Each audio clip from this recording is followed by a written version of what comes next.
This is breaking news from the Las Vegas Review-Journal, sponsored by Michael Gaughan's South Point Hotel, Casino, and Spa. Good morning, everyone. I'm Renee Summerhour with the Las Vegas Review-Journal. We're getting ready to take you live to a news conference where civil rights attorney planned to announce a lawsuit against the city of Las Vegas and 4 police officers for the death of a man, Byron Williams, I should say. He died in police custody in September of 2019 after he was stopped for riding his bike without safety lights. His death was ruled a homicide. Now, body cam footage shows that while the Metro police officer was kneeling on his back, Williams said at least 24 times that he couldn't breathe. Now, the footage was not revealed to the public until a fact-finding review last October. That review was held after the district attorney's office made a preliminary determination that would not pursue criminal charges against those police officers. We're also being told that George Floyd's family will be there for this conference. Let's take a listen.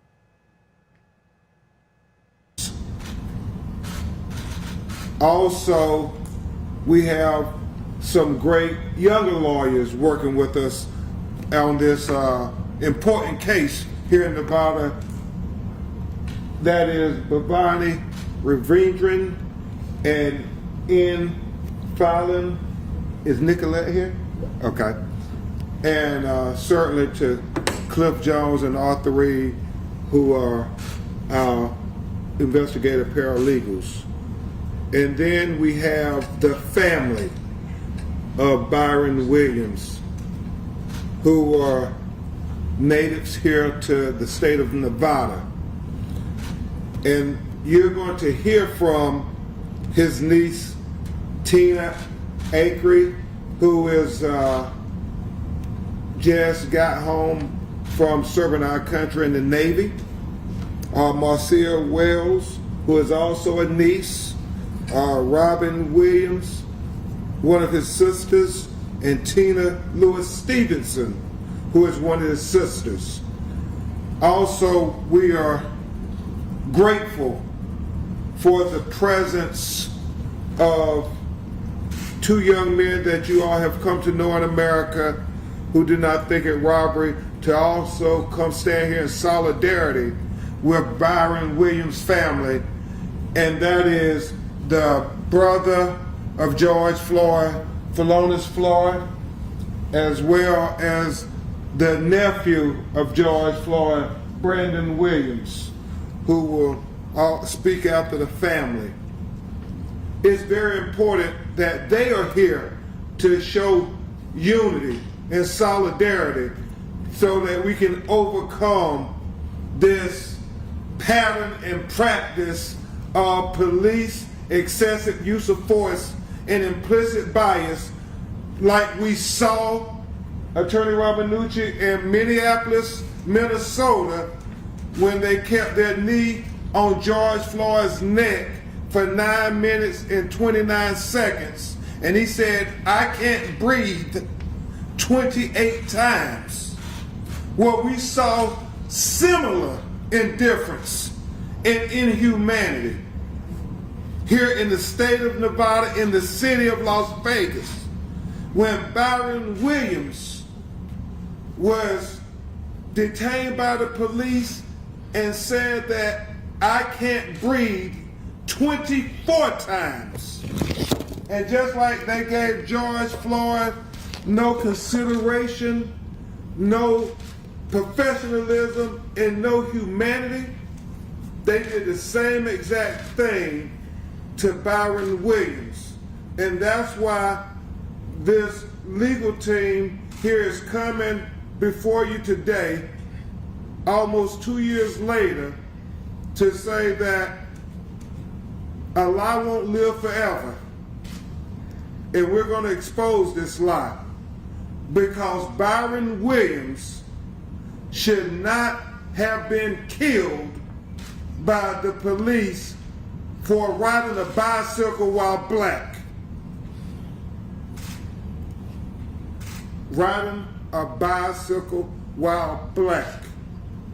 You're going to hear from Attorney Rabanucci, who is one of the best civil rights lawyers in America, who was instrumental, along with Ian and Bravani, to peeling back all the layers of the institutionalized implicit bias in Minneapolis, and going to go through painstaking details with you all.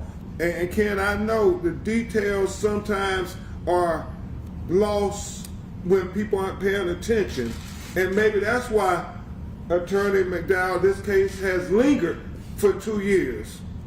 But just like we did with Philonis and Brandon and their family, we want to expose this injustice to the world.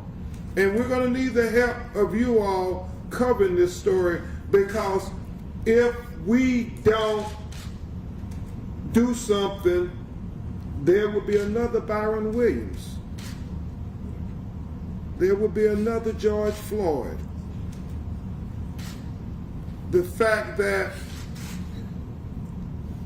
Bravani and Tony put some very profound statements in the lawsuit, and that was intentional, because we still, no matter how many times we saw George Floyd's tragic video of him being tortured, have to say Black Lives Matter, because if we don't, America moves on to the next thing, but they can't move on. They can't move on until they have some accountability. And so even though we're talking about the filing of the civil lawsuit, we are still going to request that the Department of Justice and the Civil Rights Division investigate this matter, as well as call on the Nevada State Attorney, Aaron Ford's office, to review this matter, because Byron Williams doesn't deserve partial justice. He deserves full justice. He wasn't 3/5 of a citizen. He was a whole citizen. And we expect whole justice.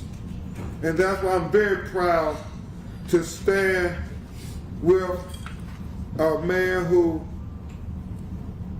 in every case we've ever worked together, has never ever accepted excuses that the police offer for killing someone unjustly, for not giving the constitutional rights that should be afforded to every citizen, to not rendering aid when it was reasonably necessary. And in this case, Tony, it was not only reasonable, I mean, Stevie Wonder could see that this man needed medical help. 24 times? He said, "I can't breathe," and they're laughing and making jokes. In many ways, it might be worse than George Floyd. They were joking about it. How many more? How many more? Now, I will give you my brother in the bar, a great lawyer who hails out of Chicago, Illinois, and does cases all over America, Attorney Antonio Romanucci.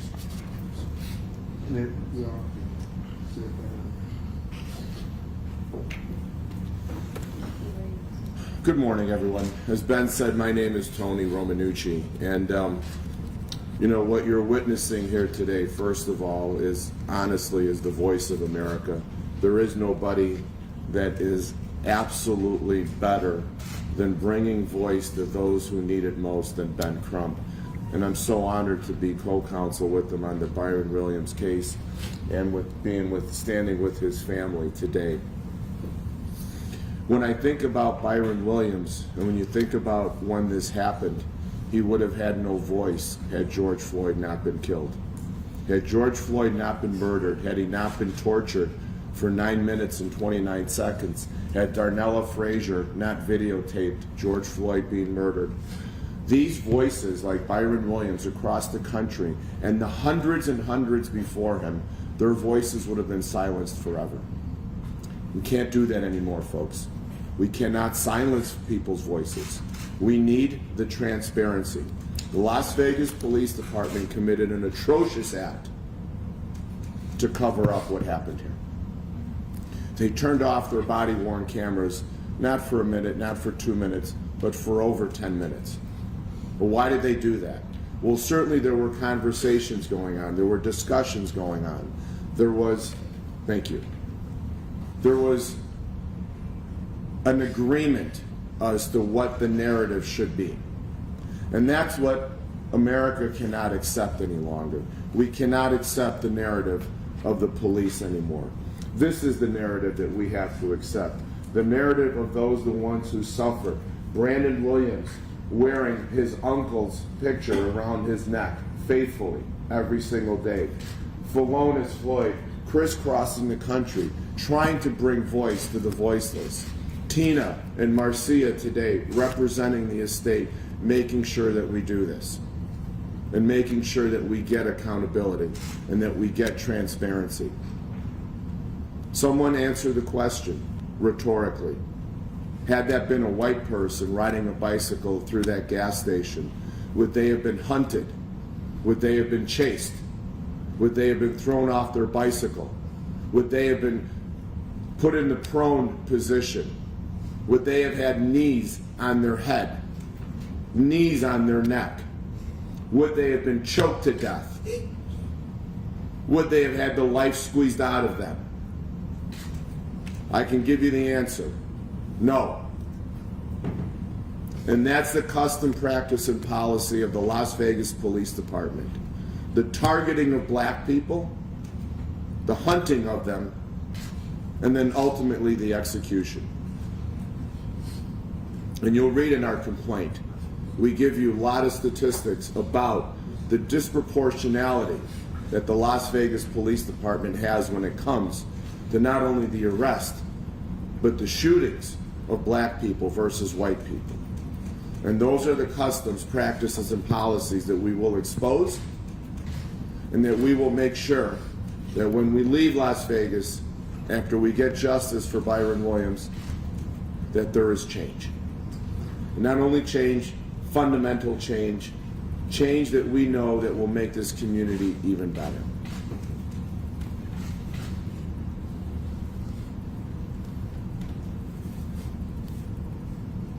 Who created the policy?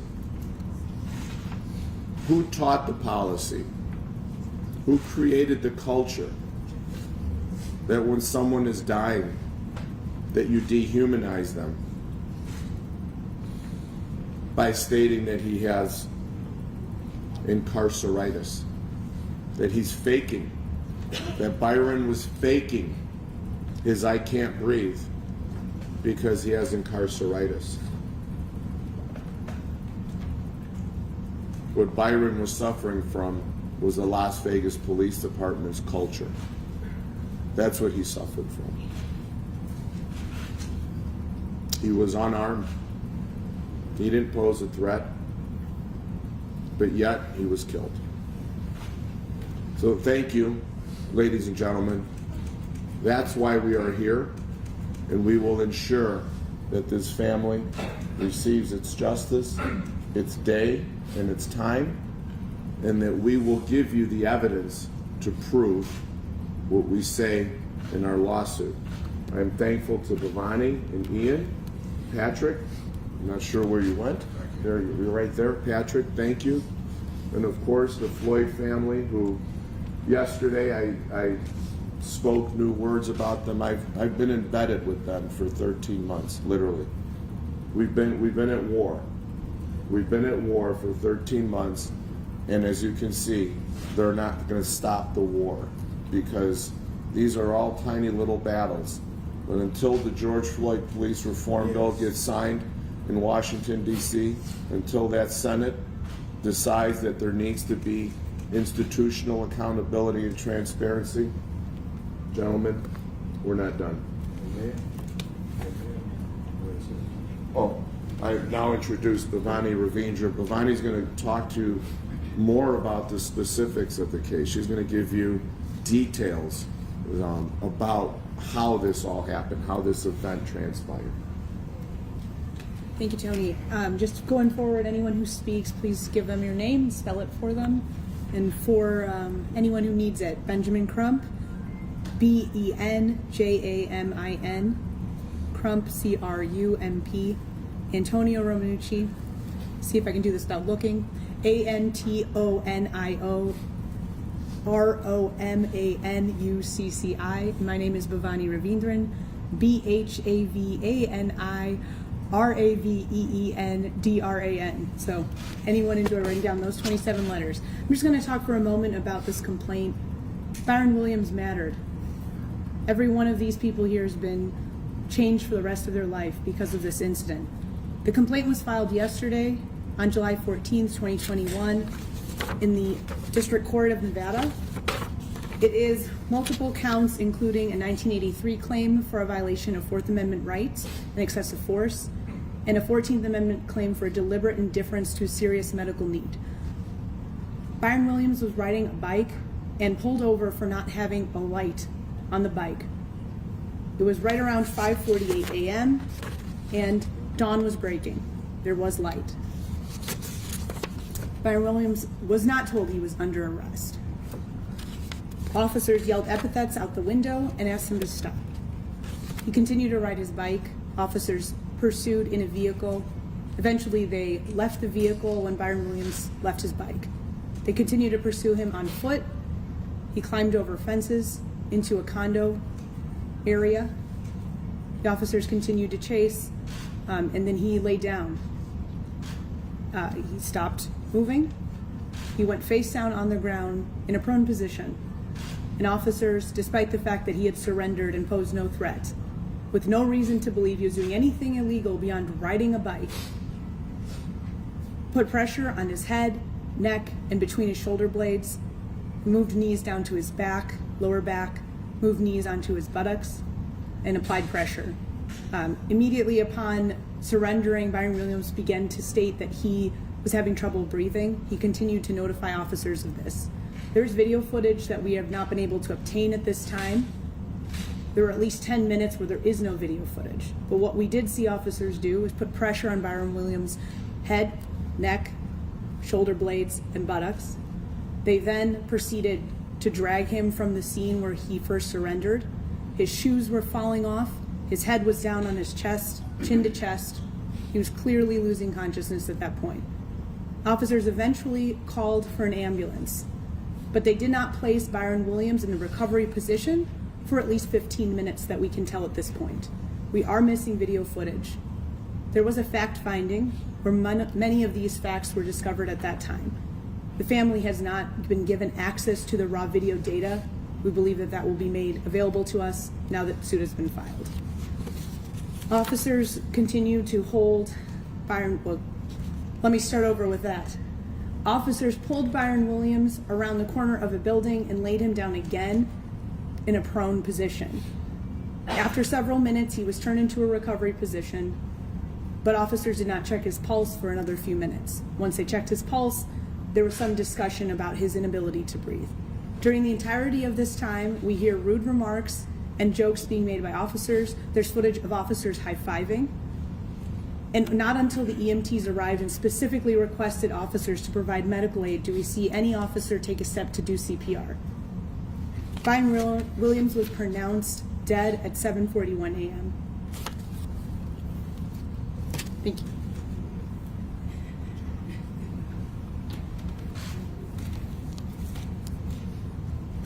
Now, ladies and gentlemen, before we have you ask questions, we will have the family of Byron Williams all come and join the podium. This is very emotional for them, so hopefully they can get through it. And we're going to ask that George Floyd's family join them, and they will all speak to you one after the other, because they're going to need each other to lean on for support.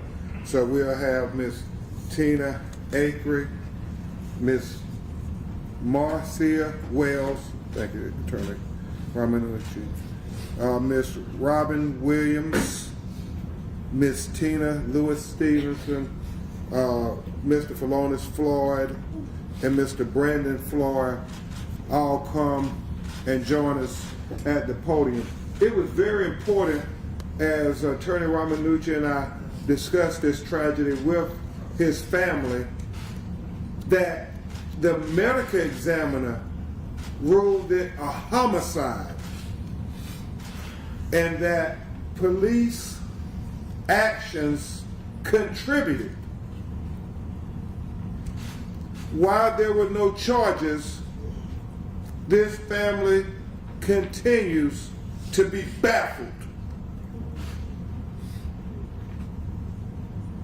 It's almost saying, I guess, Attorney Ramanucci, that Byron Williams would not have been taken from this earth had it not been for the police actions, not had the police killed him for riding a bicycle while black.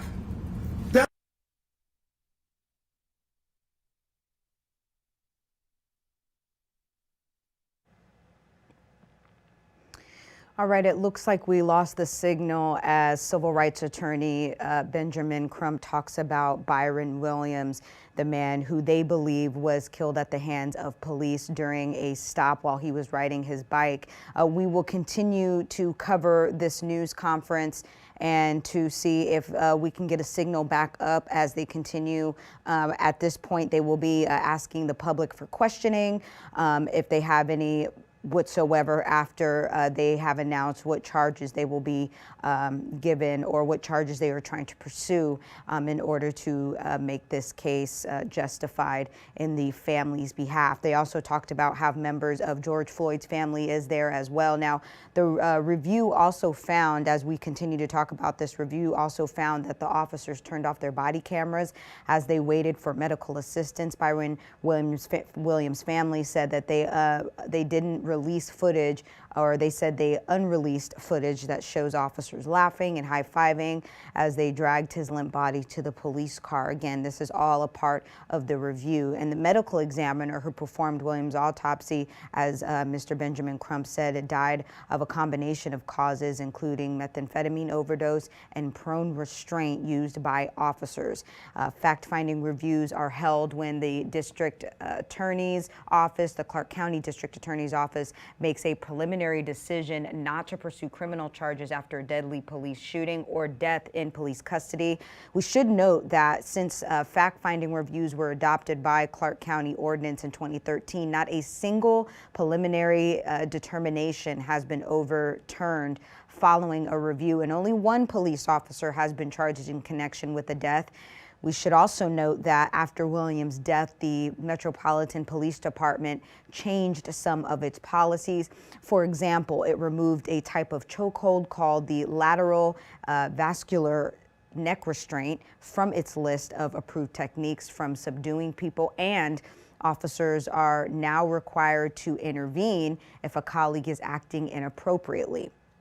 Williams died several months after George Floyd's death in police custody in Minneapolis, which sparked protests all over the country, as we know, during the pandemic, including right here in Las Vegas.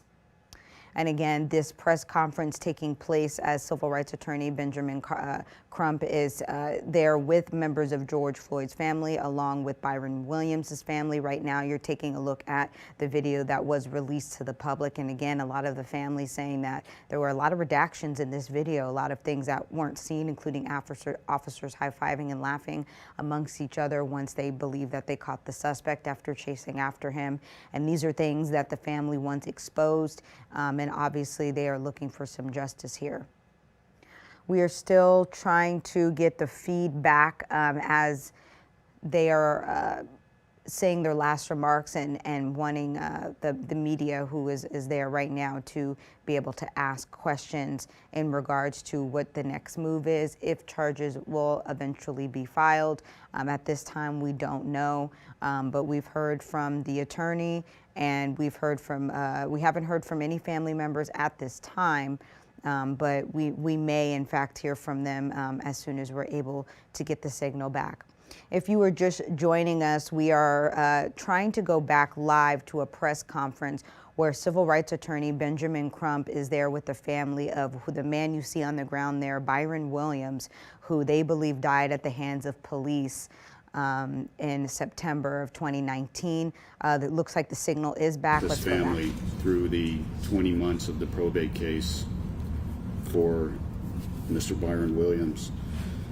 But those of us who have lived here for a number of years and have been paying attention know that there have been far too many deaths in Metro's hands, far too many deaths at Metro's hands, far too many for far too long. And really, one is too many, but we've had a lot. It's been nearly a decade since the Las Vegas Review-Journal published its 5-part investigative series that highlighted these types of issues. A decade, and yet here we stand today, trying to get justice for Mr. Williams, his family, his loved ones, his friends, for his death in the hands of Metro. And it's not just Mr. Williams, his family, his loved ones and friends who deserved better from Metro and who now demand and deserve complete accountability. All of us who call Southern Nevada home deserve that, and we're entitled to expect it as well. The tens of millions of tourists who visit here every year deserve and are entitled to expect it as well. No human being, after surrendering to the police, lying down on the ground, should then be pressed into the ground by officers while repeatedly pleading with them that he cannot breathe, only to have the officers mock and ridicule him instead of immediately calling an ambulance, only to die in the dirt while being taunted by an officer saying, "Ain't no help coming for you, quit crying." All they had to do was reach up and radio for an ambulance as soon as he said he couldn't breathe. That would have taken all of 1 second. Our Las Vegas is so much better than that. Our police department that we entrust with so much power and authority over us, that we fund with so much of our tax money, must be so much better than that. It certainly can be, it certainly should be. And we're going to do, all of us, we're going to do what we can to try to force that change, to try to prevent anyone else's loved one from dying in the hands of our police like Mr. Williams did. Thank you. Thank you, Attorney McDonald.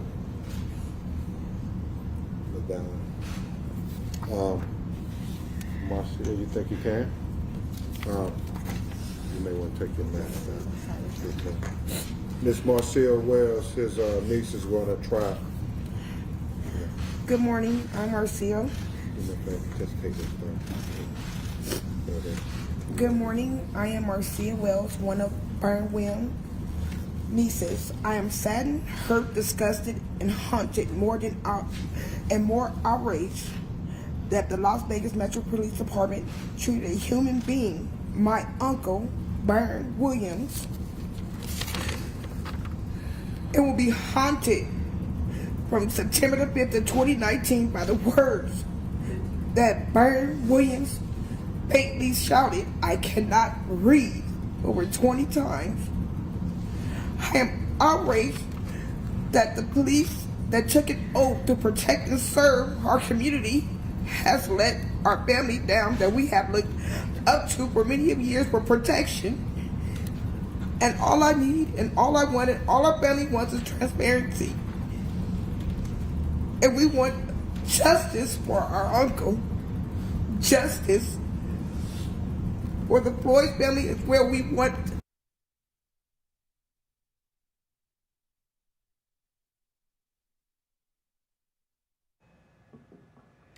All right, it looks like we're still having connectivity issues for this lawsuit. You are hearing from the niece of Byron Williams and her plea to find justice after reviewing the video of her brother who they allege died at the hands of police. Of course, the autopsy report has shown that it was a combination between drugs and possibly police action, police force that may have caused the death of Byron Williams. And the family is pleading with the public and the Metro Police Department to seek justice. We have been going now for about 10:40 this morning as the family and their civil rights attorney, nationally known civil rights attorney Benjamin Crump, who is there to facilitate this action for the family. And again, we have just been hearing this message nonstop about the Metro Police Department, even from some local civil rights advocates talking about how it has been decades since accountability has not been done as far as the death of local citizens at the hands of the police, specifically local citizens of color. We should note that the fact-finding reviews were adopted by Clark County ordinance in 2013. This is something that Clark County wanted. And again, not a single preliminary determination has been overturned following any review.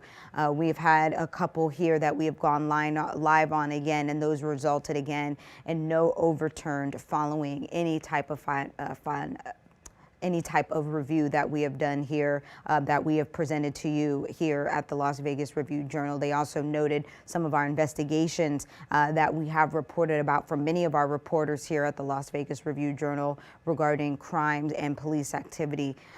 We should know also after Williams' death, okay, it seems like we are still, okay, we have him back. Let's go ahead and take a listen back.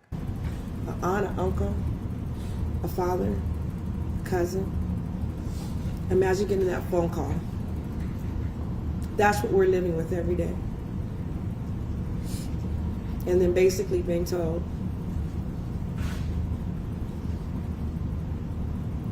silence. I just want justice for my brother. I want people to know that they took more than anything I could ever replace. Dying of cancer, you expect it, you walk through it. But you wake up one day, someone's there, and the next day they're gone. It's unbearable. He did not have to go that way. Thank you. Thank you very much, Robin. You know, each of the family members continue to ask for transparency. As Attorney Ravindran said, they still have not released the video that they have in their possession to have complete transparency. That's very important. It underscores, again, Darnella Frazier's cell phone video, when we get to see everything, how important that is to get in justice in these matters. Transparency is key. Transparency is truth. The final family member from Byron Williams that you'll hear from before we have George Floyd family members address you is Miss Tina Lewis Stevenson, his sister. Good morning, and thank you all for coming out. My name is Tina, T-I-N-A Stevenson, S-C-V-N-S-O-N. I am Byron Williams' sister. I just want to say that I love and I miss my brother so much. It's just a big void in our family and in our hearts right now. Very painful. Ronnie, he was the life of the party. He always wanted to write. And he would write me and say, Tina, I think I'll do it myself today. I want you to help me publish my books. And I said, okay, Ronnie, we can do that. Let's try to get that done. But as we see, that'll never happen. And he was so talented. He had so much to share, and we'll never hear it now because he was taken abruptly from us for no reason. And again, I'm not going to keep repeating, but we want justice. We want justice for him. It's just a big void in our family right now. Thank you all. Thank you very much. Ms. Stevenson. And now you will hear from a young man who has testified against this police excessive use of force at the United States Congress. He's testified at the United Nations. He's testified in the court of law during the Derek Chauvin trial. And so he is probably one of the most appropriate people, their family, to be standing here with Byron Williams' family to help them learn the road ahead as you go through these court battles. And that is Mr. Philonis Floyd, the brother of George Floyd. How you doing? Philonis, P-H-I-L-O-N-I-S-E, last name Floyd, F-L-O-I-D. I have my condolences about everything. Hey, as I stand with Byron Williams, I just want to get an understanding of, you can go to Eric Garner. When he said he couldn't breathe, nobody believed him. You can go to my brother, George Floyd. He said he couldn't breathe. Nobody believed him. And you look what Byron Williams had to go through. He said it 24 times, I can't breathe.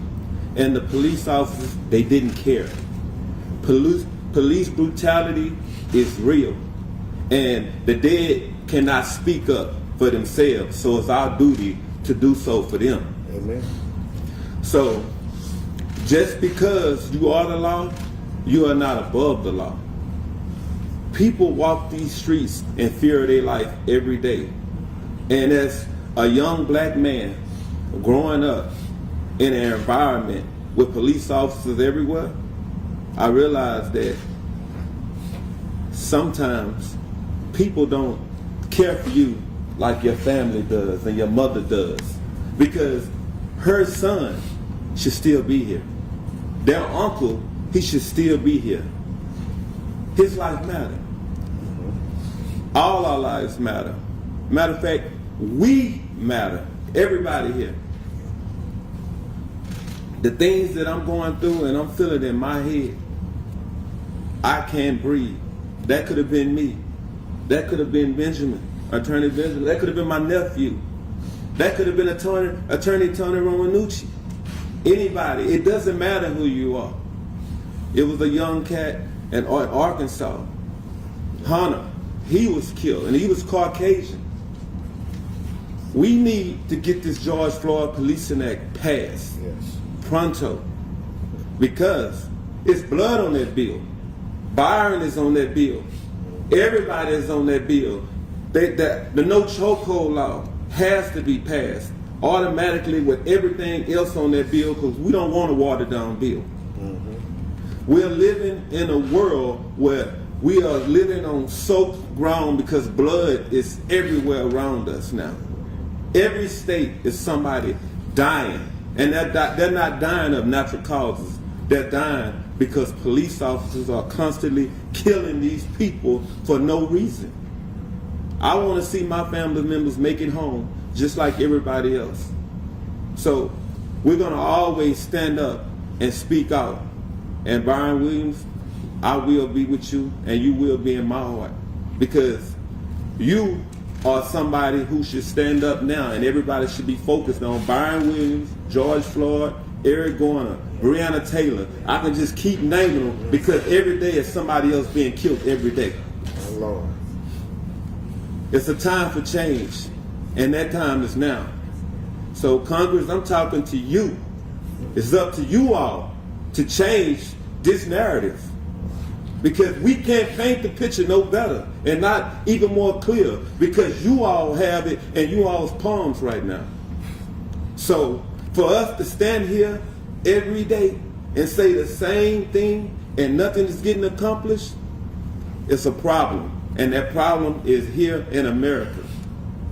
So we will stand with this family, and they will be able to hear from me, because I'm going to speak out. And like I said before, the dead cannot speak out for justice. We will do it for them. And that's a fact. Thank y'all.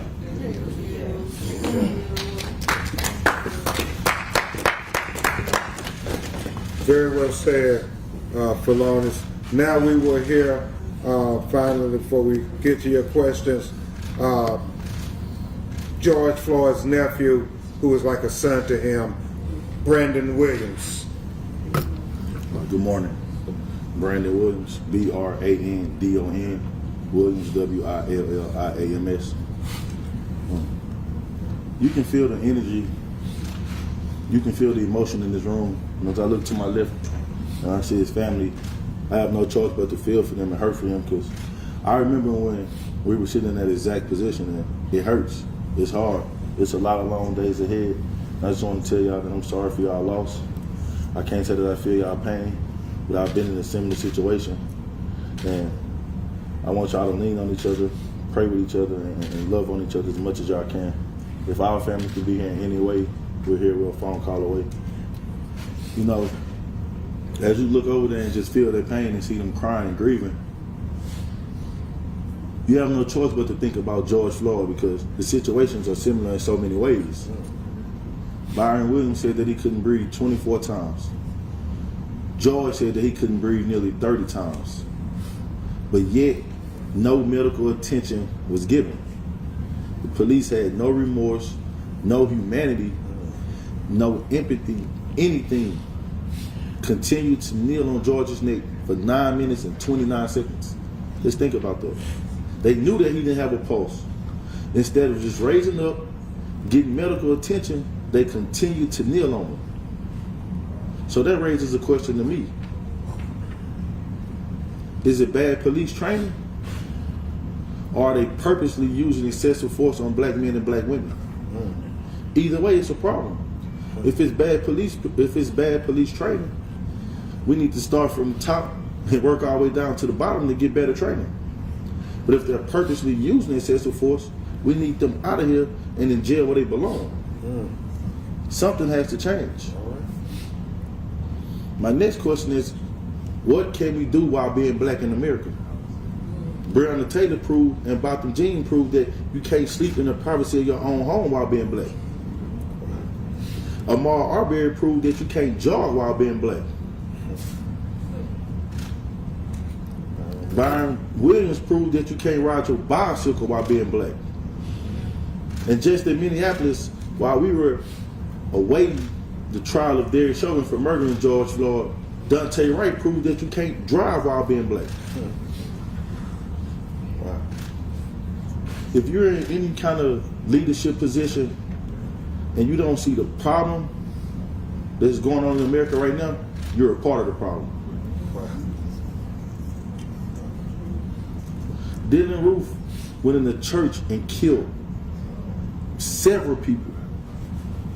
When he got pulled over and arrested, he had a loaded .45 caliber in his car, and he walked out and was arrested uninjured, not a scratch on him. George Floyd was unarmed, laid down in handcuffs in a prone position. Byron Williams was unarmed, laying down in a prone position. Both of them are dead. Let's think about that. This family deserves transparency. This family deserves accountability. If I was to go out and rob a bank and get away with it, I would probably want to do it again. I would feel like that's easy, no punishment. These cops are killing black men and black women with no punishment. They feel like I can get away with it, so why stop? Until we start putting them in jail and giving them maximum penalties, it won't stop. They feel like they can do it and get away with it. That's a problem. They wear a badge that says they're here to protect and serve. I'm no attorney by fault.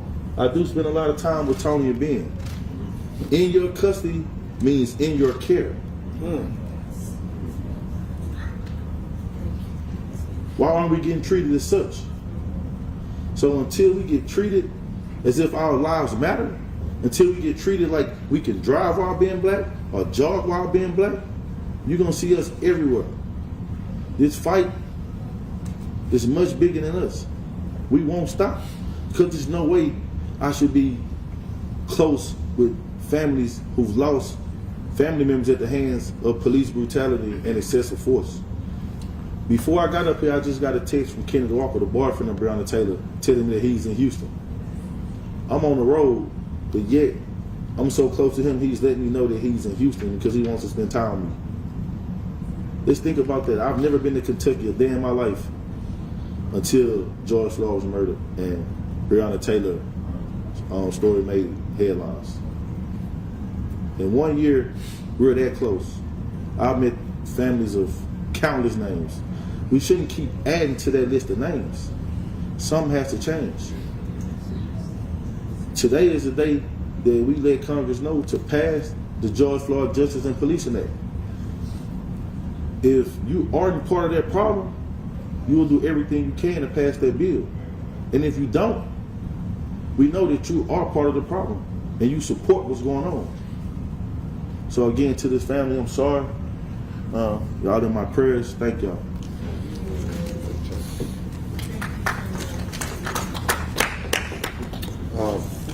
So, Tony, Patrick, we're going to try to answer a few of your questions, if you have any.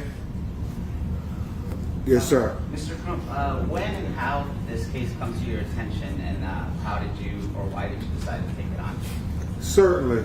You know, I have to give a lot of credit to Tony Romanucci and Attorney Ravindran Bhavani, because tragically, as Brandon just said, it happens so often. We get so many calls every week. Cliff Jones, my investigator, and Arthur Reed, we're constantly trying to review fact patterns. And when you have very little to go on, you just have to take a stab in the dark. And so we got the call on the case, and we were working on George Floyd, and I told my staff, have Tony look at it too, because I'm literally fighting the trial as the call came through. And just like Javier Amler in Texas, it was Tony's office doing a very thorough review that said, you know, Ben, I think we need to help on this case. Let's call them back. And we talked to the family, Roma, Gadot, my office, and we started saying, we know what's being said, but we don't have the transparency. And that's why I love Tony. And then they said, you know, Ben, I just feel we need to go at it. We have to use our influence, our resources to try to help them get to the truth, because we know that Byron Williams not handled by the police in this manner wouldn't have just dropped dead. And when that medical examiner's report came out, it confirmed it. Yep. And I remember Tony and I talking, and I said, Tony, you was right. We have to peel back the layers. And so that's how we got involved in the case of Byron Williams. The thing that really initially, and I don't know who it was that talked to Roma on the first call, Tina, and it was deep, because what my paralegal said is he said, I can't breathe 24 times. And I immediately drew the parallel to George Floyd. Tony, I don't know if you want to say more, but I give Tony and Bhavani all the credit for, you know, getting us here today. I mean, I think Ben really covered it. I think what's really important when you take on these cases and that you look at certain patterns that are happening across the country that you can fix, right? Not everything is fixable, but when you look at certain repeats that happen not only in states but across other jurisdictions, then we know that there really is a problem with training of police officers. And that's what it really comes down to. If somebody asked the question, what's your one wish in policing? It's training from the beginning. Because if you trained the way that police officers should be trained, and you continued to train, and you gave them that muscle memory to do things correctly, so that they don't violate the 14th Amendment that they don't violate the Fourth Amendment, we wouldn't be here, right? We're here because there were clearly constitutional violations of unlawful search and seizure, a violation of due process. And it sounds complicated, our Constitution, but if police officers get trained in it adequately, then they can perform their job well. So that's another. Yeah, and I just say, really, for the police officers to not be charged or anything be done, no accountability at the metro level, you just got to believe that he was going to drop dead that day. And who believes that? They certainly know their brother, their uncle. He wasn't going to just drop dead that day. It was their actions. Initially, it was their actions, and then when he was saying, "I can't breathe," it was their inactions that led to his death. Yes, ma'am. Is there a criminal case pending, or is that a possibility? And Bhavani and Patrick, y'all can correct me. They have concluded that the local district attorney isn't going to bring charges. Why they made that determination, I think that is certainly fertile grounds for inquiry. That's why we're asking for higher authorities like your state attorney general, like we saw with Attorney Keith Ellison in Minnesota, like we see in Ohio in the Andre Hill case. The state attorney general is taking action when these local district attorneys fail to take action. And then we're seeing the Department of Justice Civil Rights Division, headed by Christian Clark, start to take actions on these matters. So this family is not going to give up on getting accountability, full accountability. We're going to do our job in the civil arena, but we hope that the elected officials here in the state of Nevada will do their job. Mr. Trump, just to follow that a little bit, you mentioned the Department of Justice and the State Attorney General earlier. Have you already sought that intervention, or is this a first time call for that? We have not sought that intervention. We're going to probably get correspondences together to formally ask for an inquiry from the State Attorney General and certainly from the Department of Justice, because you have to formally request with them. Have you reached out to the Clark County District Attorney directly either to find out why charges were never? Bhavani, and I know the family has certainly been asking for answers. The Clark County District Attorney has been in contact with the family. We also attended the fact-finding that was held in 2020.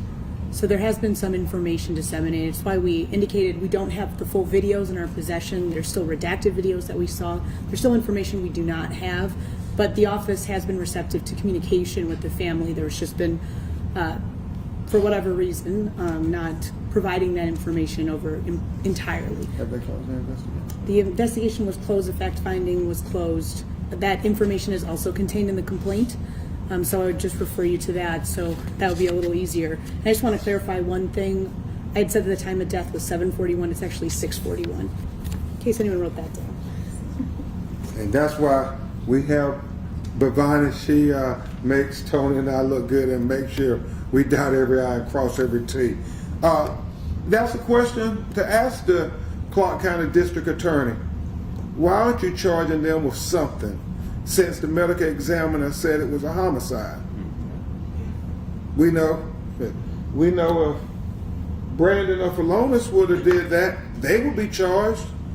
Why is it different when you have a badge and a gun? Any other questions? If you could talk about video and the importance of video. We saw so much video in the George Floyd case, and the absence of video here. Do you think that played a role in deciding not to charge? You know, it goes without saying, when you think about the importance of video. We go back 30 years to Rodney King, and then we come to George Floyd, and we know unequivocally that the reason you got accountability in George Floyd was not that the police did anything different in the Rodney King situation versus the George Floyd situation. The quality of video and technology got better. And thank God that Darnella Frazier was filming. If we would have had a cell phone video of Byron Williams, I would think that we would be having a different conversation today. Once you get transparency, you cannot make people unsee what they saw. And maybe that's why we haven't saw the full unredacted video yet. Because just like George Floyd, once you see the video of when you see the video of Byron Williams saying, I can't breathe, and you hear those police officers saying things like, what was it? They said he was suffering from medical emergency, incarceritis, joking about it. And Patrick, what did they say? They ain't coming. Ain't nobody coming for you. Ain't nobody coming for you, so quit crying.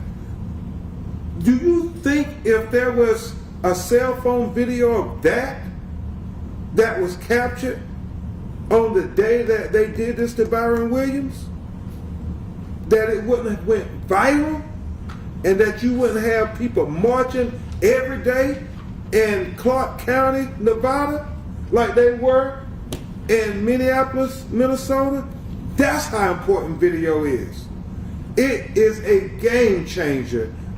Transparency leads to truth. Truth leads to justice. And don't forget, part of the George Floyd Police Reform Bill, and Ben and I have written the white paper, and we've been going state to state about the criminal conduct of turning off a body-worn camera means. So you turn off a body camera, that's a crime. And it should be a crime because you don't get the accountability and transparency. So forget, Ben and I are just like crazy about the body-worn camera, because Andre Hill in Ohio, the only reason that was caught on video but not audio was because the buffer hadn't caught up. He turned on the camera after he shot him, but because of the 30-second buffer, the look back feature, you were able to see Andre being shot to death, just holding the cell phone in his hand. Holding the cell phone in his hand. So yes, the body-worn camera issue is critically important component to accountability and transparency, and we know that, and that's why we just don't do this at press conferences. We talk to state bar associations, we talk to law enforcement authorities, we talk to police chiefs, we talk to them about the importance of it, because police chiefs want accountability and transparency. They don't want bad policing. And we want to prevent people from being killed. And we think that's why you taxpayers pay so much money to get all these videos, these body camera videos, so we can helpfully prevent unjustified killings. And when they happen, we can see them. It makes no sense. I mean this, Tony and Philonis, it makes no sense, Williams family, why you would have body camera video and one, not have it on, and two, not make it available immediately, so everybody can hopefully have trust, because that's the real issue, mistrust between law enforcement and communities of color. And certainly Byron Williams don't help us trust them any further when they cutting on off the body cam video, and when they won't release it 2 years later after they close the investigation. Patrick, I don't understand it. If you said the investigation is over, why won't you release the video? Why are you going to make us sue you to release the video for transparency? How does that inspire trust to the district attorney, the police department? Tony, that's the question. And you shouldn't have to go draft another complaint to say that we have concluded we're not going to do a damn thing, so we should release the video. But they won't do that because they know you will have questions, and they know that the Williams family will have questions. There's a question. 2 years later, do we have a better idea as to why the officers even turned their body cameras off to begin with? No, we don't. We don't. And I think, the only way that we're going to get to that truth is through the deposition process. We're going to get through, what's called the written part of discovery. But once we get those officers under oath, once they have to raise their right hand and swear that they're going to tell the truth and nothing but the truth, we'll get to a better answer in deposition. There's no doubt. Yeah. And Byron, clarify, they haven't released all the footage? Yeah, so I'm just clarifying. There was some video footage that was released. I think the press has that, and then we saw a lot more of the footage at the fact finding. We're not in possession of it, and there are still sections we've never seen. And we were first made aware that there was minutes missing from the video by the medical examiner's report, actually. So I just want to make that clear, and also I got a little more clarification on the communication with the district attorney's office. This incident happened on September 5th, 2019. It wasn't until George Floyd was murdered that Tina Creed reached out to the district attorney's office, and that is when the communication began and the fact-finding happened a few months later. Again, George Floyd is changing the world. Byron, respectfully, release all the footage. Release everything to the public. It's always funny when they're accused a black person of committing a crime. They don't hold back parts of the footage from you all. They release it all. Why is it different when they do something bad or accused of doing something bad? Any last questions? Ken? This is kind of a nuts and bolts question. Help me with this. Your complaint seeks unspecified damages. It's not talking about changes in the police department. Go back 10 years to what Pat was talking about. Since then, there have been several multi-million-dollar or multi-million-dollar settlements involving Las Vegas police. A year ago, almost to the day, for the Tashi Brown case, $2.2 million. Do you intend to go for a settlement in this case, or do you want the transparency and release of information that you're talking about? Well, what we want, Ken, and I am very consistent with this, we want for this black family full justice, both under the 7th Amendment that the Constitution affords and the 10th Amendment, criminal accountability. We don't want partial justice. We don't want fracture of justice. We want, if that was a white citizen they did that to, this family deserves everything else that comes with it. That is civil accountability, criminal liability, and hopefully legislative accountability and policy reform. And so when we file these lawsuits and we argue in the court of law, and more importantly, I believe in the court of public opinion, that's exactly what we're trying to do, is to get reform, to get changes. And I believe we have to give value. We have to give value to black lives, because when we don't, then the departments, as I think Brandon said, it happens again. It happens again. If they can just sweep it under the rug, it happens again. But I believe once we make it financially unsustainable for them to kill black people unjustly in America, then it will stop. I don't know if you have something to add, Attorney Romanucci or Attorney McDowell, but Well, Ken, I think the lawsuit, even though it doesn't spell out, hey, we want these changes made, by highlighting the problems and the awful conduct of the police officers and highlighting the fact that they apparently were not trained to conduct themselves otherwise. They apparently exist in a culture where it's accepted to mock and taunt and ridicule someone who's dying at their feet instead of calling an ambulance immediately. I think the lawsuit will get there, hopefully, God willing, it will get there, that it will force those kinds of changes on the department. Okay, last question. Quick clarification on the video. The family saw edited video where some of these allegations come from. The press saw another video further edited. On the fact-finding review, what was shown and what video is missing? So that's a great question. We don't know exactly what's missing because the fact-finding had the detective who investigated the officer's actions testified during the fact-finding, and they played portions of the video that went along with that testimony. The officers involved did not testify at the fact-finding, so no one cross-examined them to find out when exactly you turned it off and on.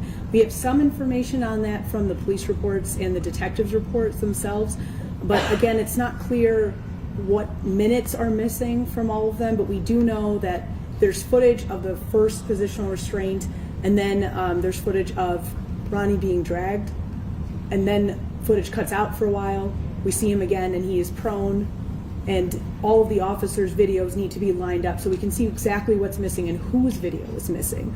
So that's what's unclear at this point. Thank you all so much. We will continue to give you updates as we continue to go on this journey for justice for Byron Williams. His life mattered. You can contact us at press@bencrump.com if you want copies of the complaint. And Jennifer McGuffrin and Kelly Cordell will continue to give you all information. Thank you. Thank you, everyone.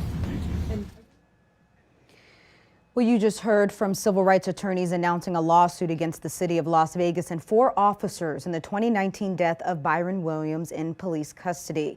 We will have more on this story online at lvrj.com, and we will have an update on all of today's events for you this evening at 7 p.m. You can also download our free RJ mobile app to get breaking news alerts just like this on your phone. And of course, you can find us on Roku, Apple TV, and all of your favorite digital platforms. I'm Renee Summerhour. Thank you for joining us.